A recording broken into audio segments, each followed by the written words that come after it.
Well,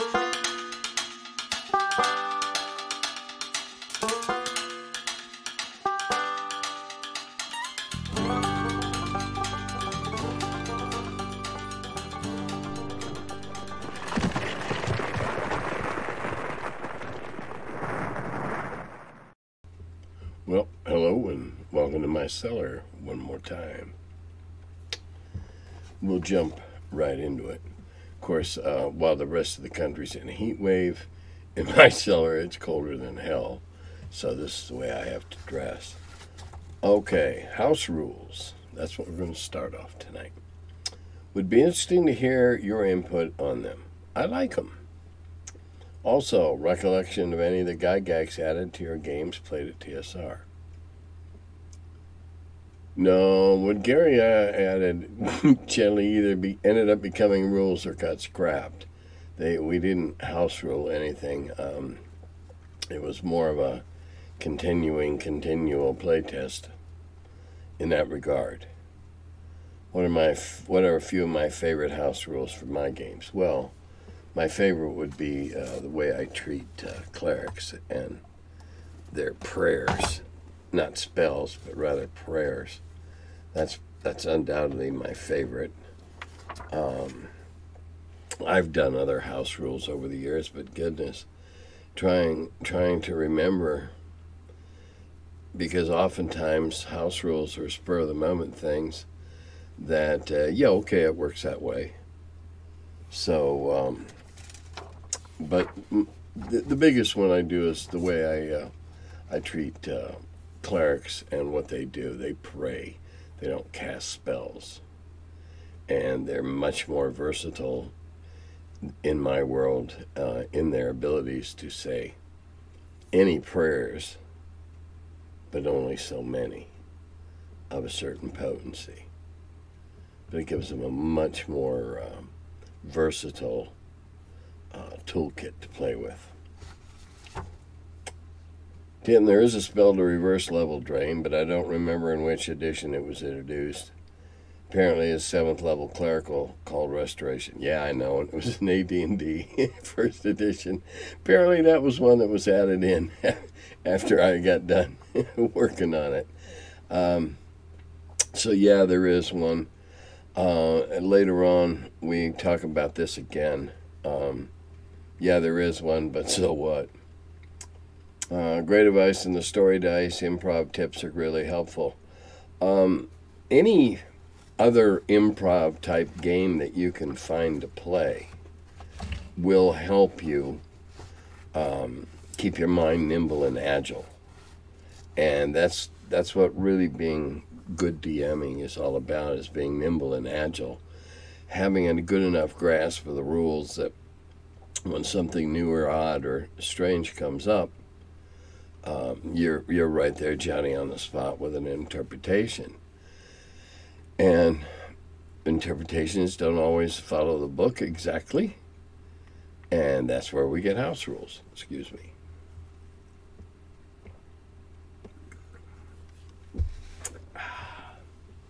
Found a new energy drink I like a lot. Now I'm going to try and talk them into being my sponsor. Yeah, the story dice work. Any improv game can work. It's all about keeping agile.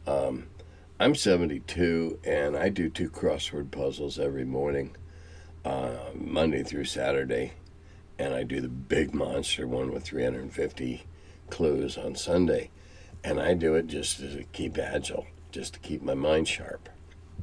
You might do Sudoku,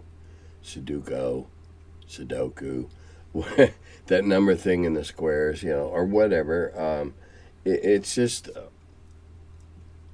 keeping sharp, keeping agile, keeping nimble. You have to be a nimble thinker when you're going to be DMing a good group, a group of good players. Okay, here we go.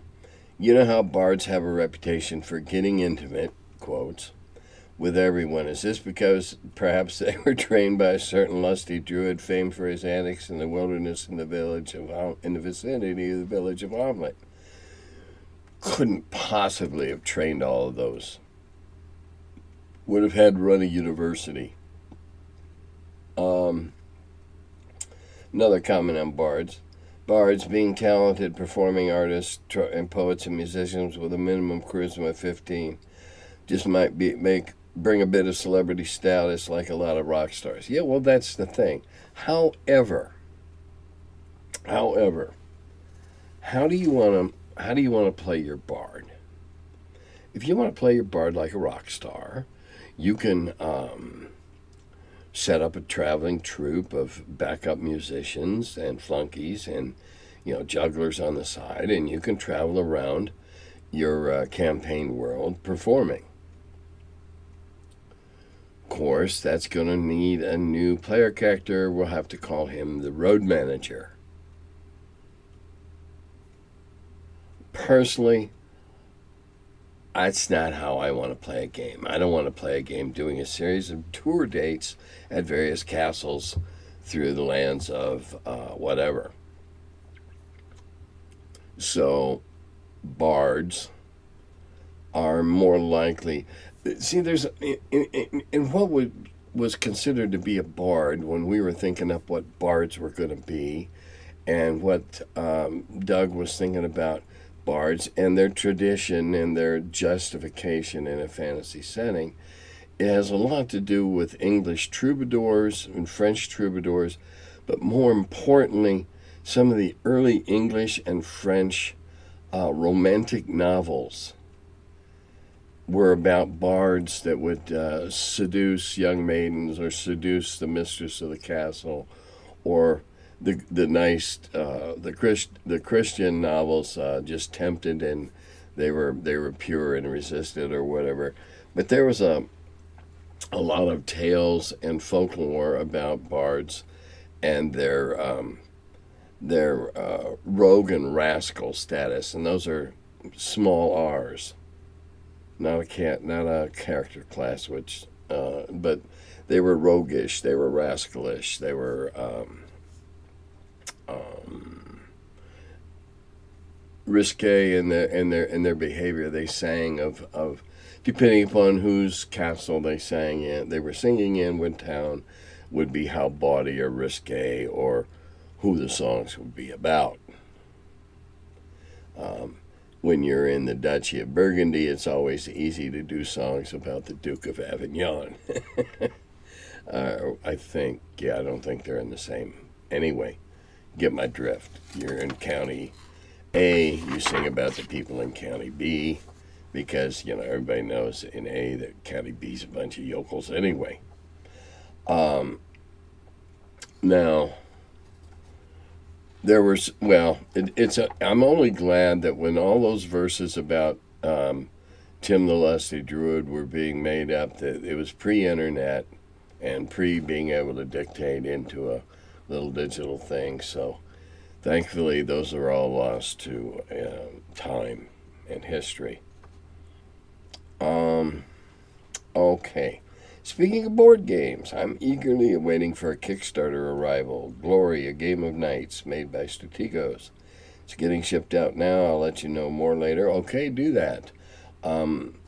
Lord knows I'd have to be a lottery winner to participate in all the Kickstarters, so I don't even go looking there anymore. When a friend of mine puts one up, I go look at theirs.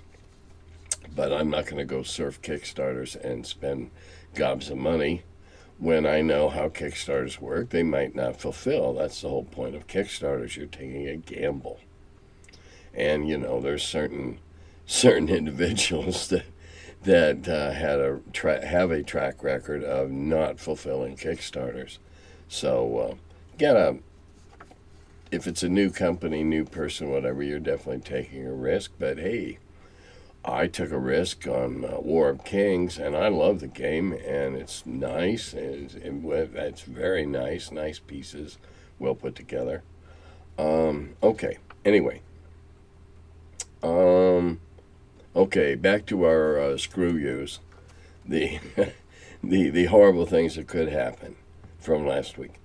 Any screw you is on the table as long as it's not surprise, you're screwed. And that's a very good distinction.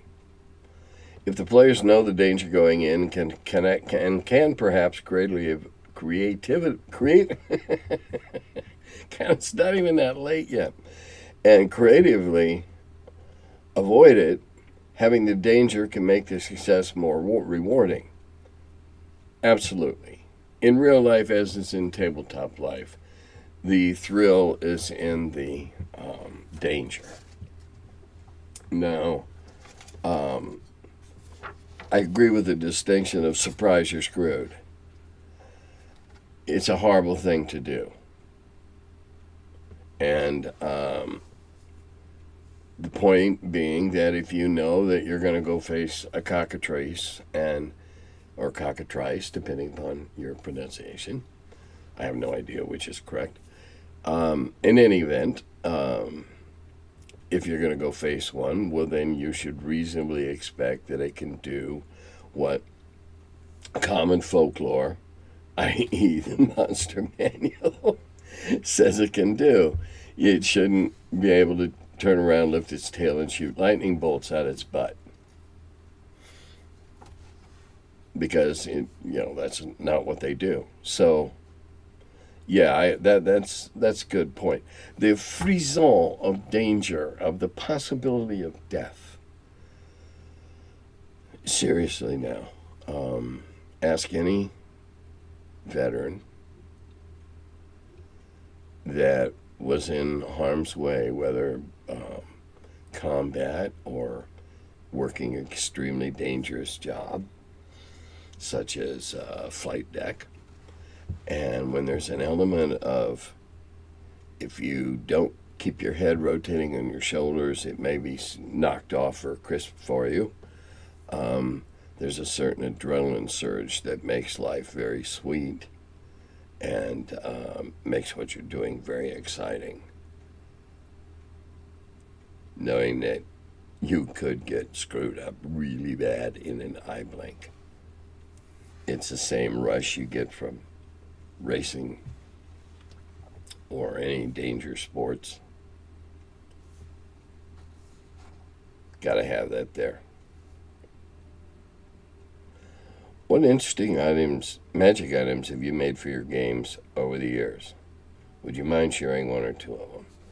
Well, I haven't made up of a lot of them. There were probably some I'm sure there are some that I wrote up or expanded on somebody else's kernel of an idea in some of the supplements. There is one that I think it's funny and yet incredibly valuable in certain circumstances, and that is the magical third hand. You know what I'm talking about. Any of you that have been doing any task, you go, oh, damn, I wish I had a third hand. It would be so much easier. Well, the magical third hand can do that. The magical third hand cannot magically throw lightning bolts or spears or anything like that. It's not an offensive weapon per se, but the magical third hand can give you pluses or enable you to do things, or creativity is the key here with the magical third hand.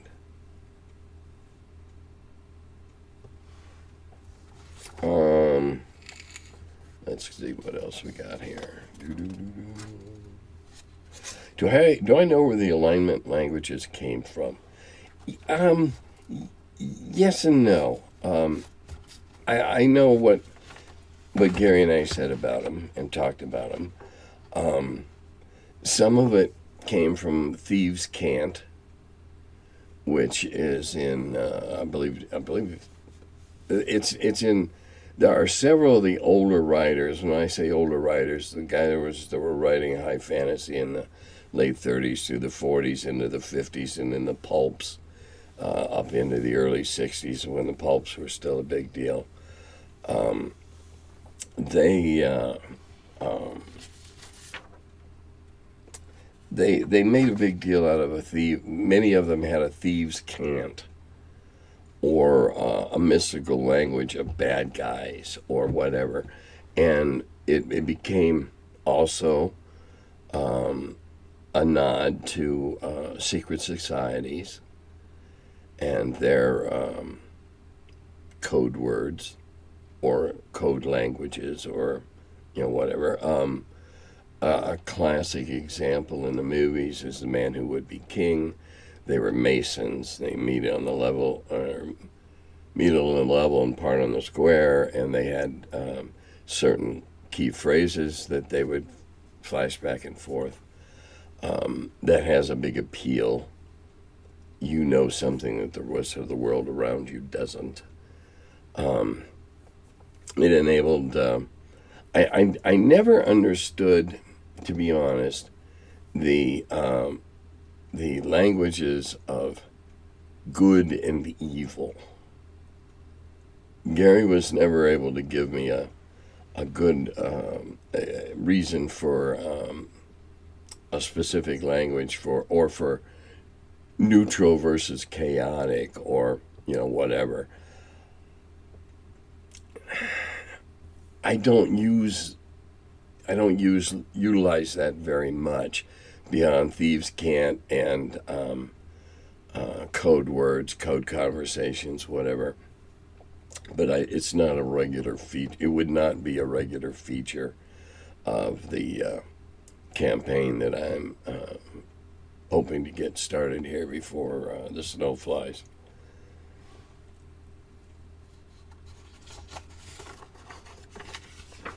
Thieves' cant. Thieves' cant, the idea, I think, comes from the Pearlies, the subculture, the Cockney subculture of the Pearlies, who wore the pearl buttons in decorations and that, and Cockney itself. You have to know Cockney to understand the slang. Alignment languages, I never really understood that. Gary never really gave me an explanation for that one. I don't know. Are you lawful good if you only use correct grammar and large words? I don't know. Okay. I'm going to read this just because this is the kind of stuff that warms my heart, and I got a question at the end. And I'll skip along here. Recently found your channel. Want to pass along a long overdue thank you for the many hours of joy that Dragon Magazine provided me in my childhood in the early 80s. The closest hobby shop in my area was a 140-mile round trip from my small farming community in rural Iowa. What small rural farming community in Iowa was it? I grew up in the Quad Cities, which was adjacent to Iowa, and knew a fairly good portion of at least eastern Iowa, at least up to Muscatine. I remember doing everything my parents asked of me all month for the privilege of them making the trek to the big city of Des Moines. Well, it is a big city in Iowa, with my little brother and I in tow to visit the Hobby Lobby, where each month we would look at and drool all over the miniature sets of lead figures, dice sets, campaigns, and, of course, the new issue of Dragon Magazine. Being raised in a lower middle-class family, we almost never could afford to splurge on anything our young hearts wished for, but my parents always found the money to make sure we made it back to the farm with the latest issue of the Dragon. And that makes my heart really warm. The following weeks, my brother and I would reread the magazine cover to cover, enjoying the information and stunning art, which often ended up cut out and taped to the walls of our shared bedroom.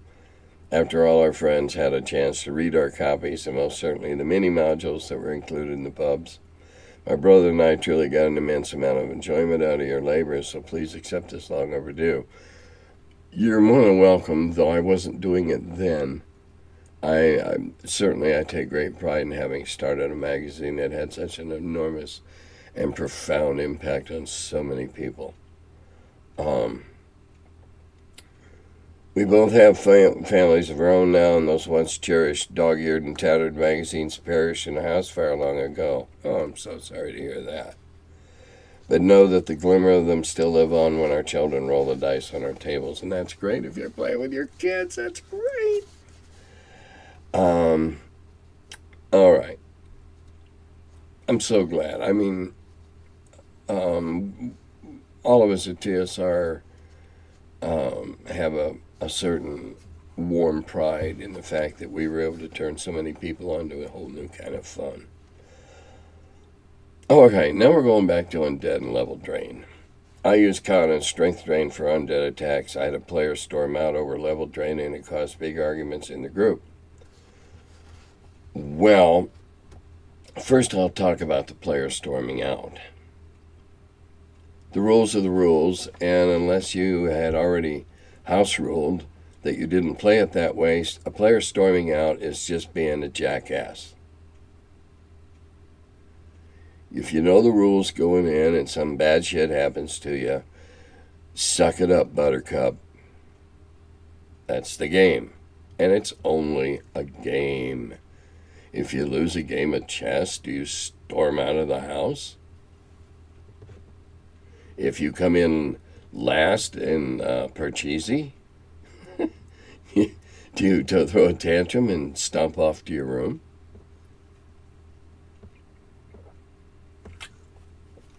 Now, that said about that player, Constitution and Strength are great.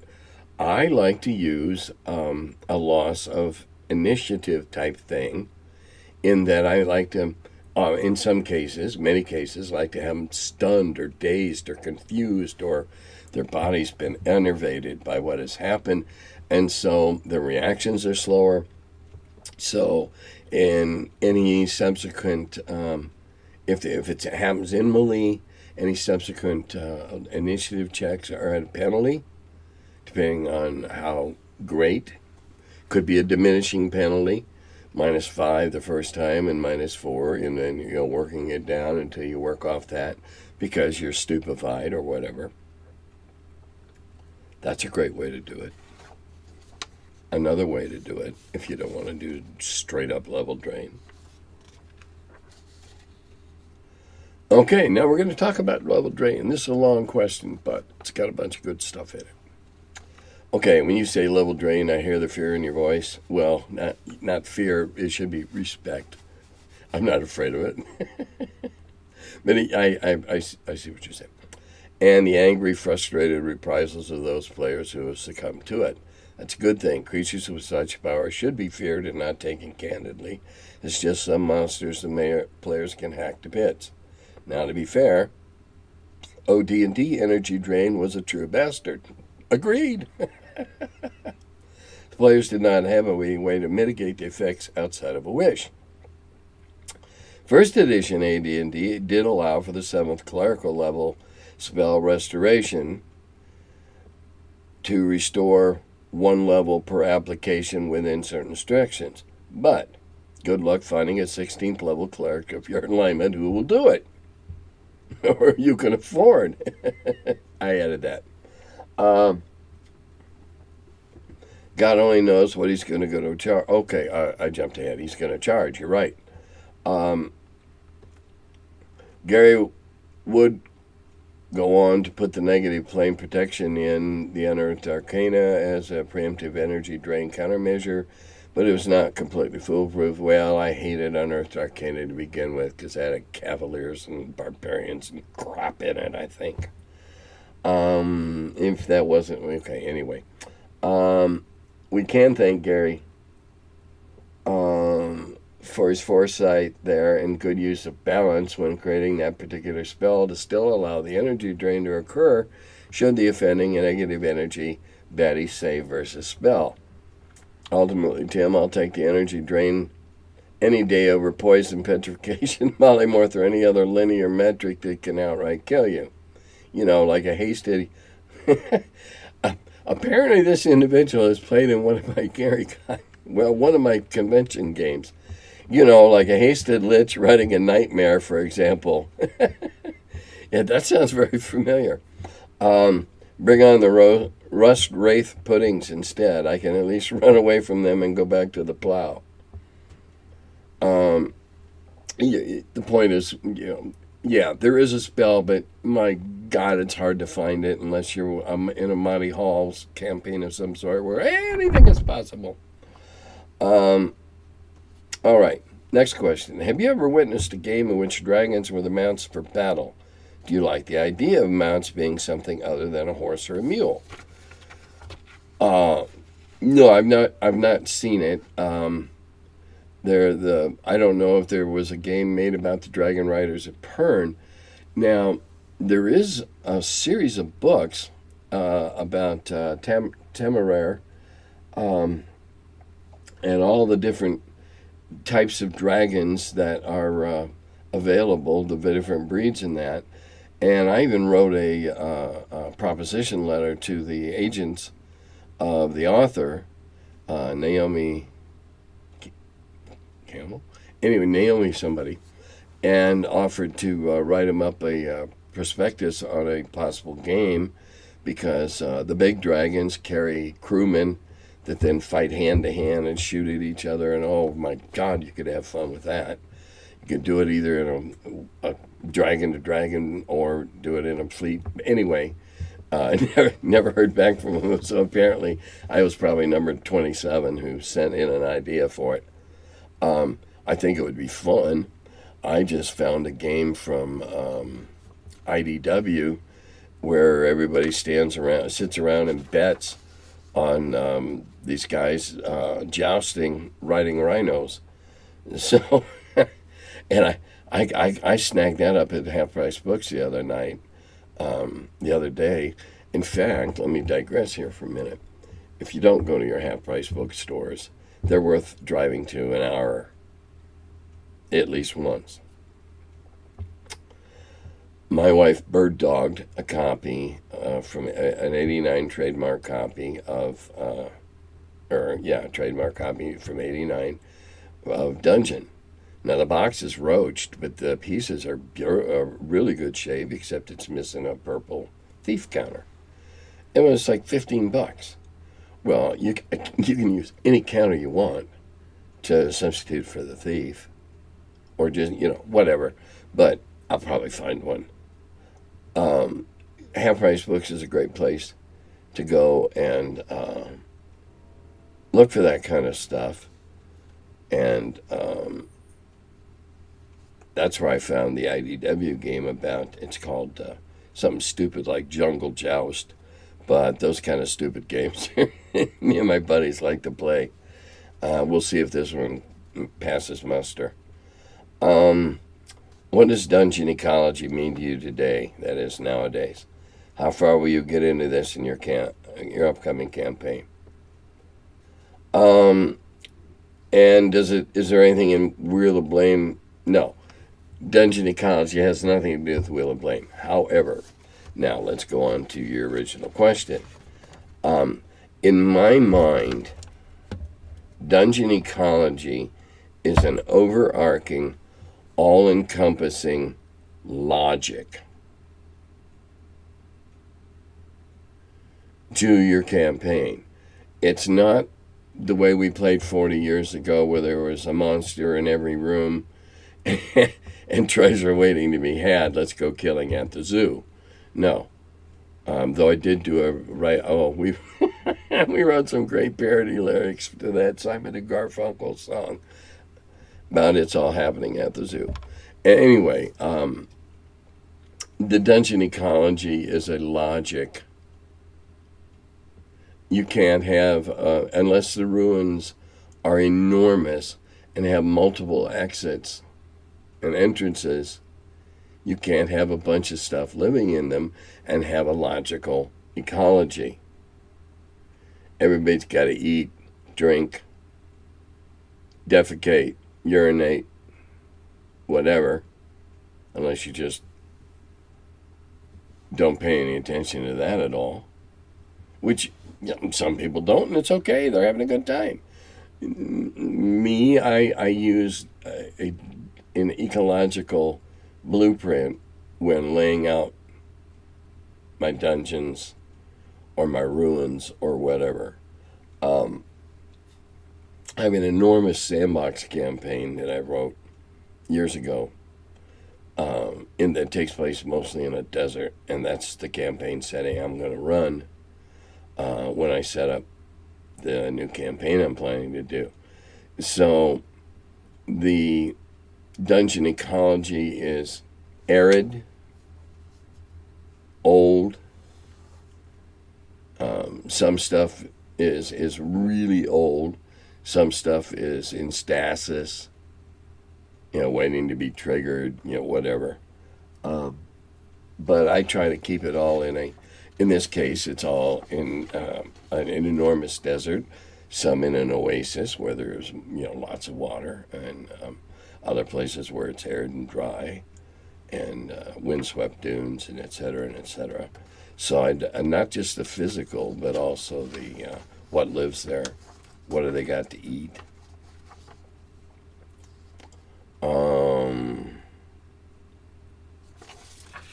Let's see what else we got. Well, only a couple more. Well, a quick one tonight. We played with the rule on the subject of metal versus rust monster. If the metal item is enchanted, say +3, that item will get the same bonus as to its saving throw +3. I almost forget the story about how a sword +2 was dropped into a volcano, and the DM gave extra 2 rounds before it melted down. I kind of remember about hearing a gem that prevents rust decay, but only if its stone is set on the metal item.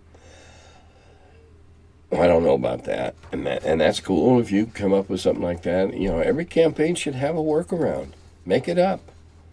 The thing about 2 extra turns before it melted down. What, was somebody going to jump into the lava pit, the caldera there, and snatch it out before it melted down? Well, I guess if you had a levitate spell or something, but I can't perceive anybody diving in like a Mexican cliff diver. And no, that's not a racial slur. They dive off the cliffs in Acapulco, which is in Mexico. All right, and the last one.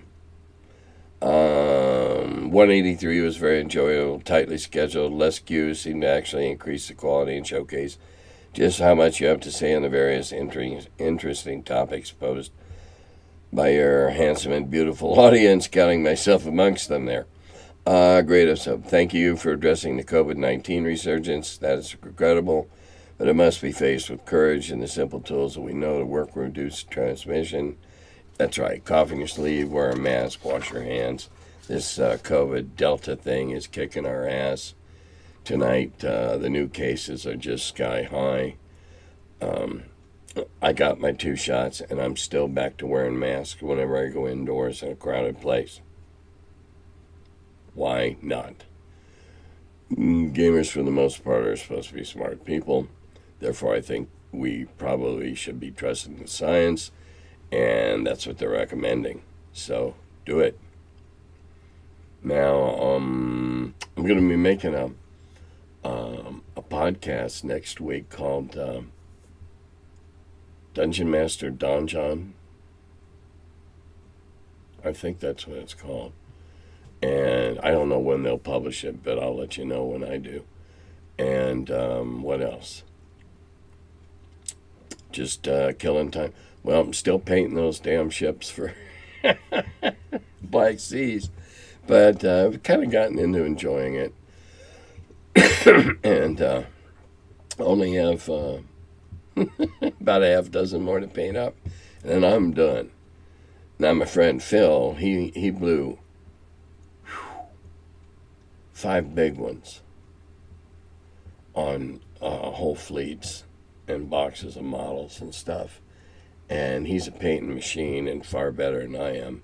So by the time he and I get done painting and rigging and putting sails on and that, we're going to be able to play some monster fleet actions. It'll probably take us all afternoon on the top of the pool table, which I can't wait for. Nothing like an all-afternoon game. Love it. We dug out a couple of really old ones the other night. Dug out Nuclear War If you've never played Nuclear War, look it up. It's the most cynical game, because as you're playing along, there's a certain result that the whole universe gets destroyed. It came out in the height of the Cold War in 1965, and it's an interesting commentary on what was being gamed during that period of time. Very interesting commentary. Other than that, I hope to see a bunch of you at Gamehole. And in the meantime, do dada govi.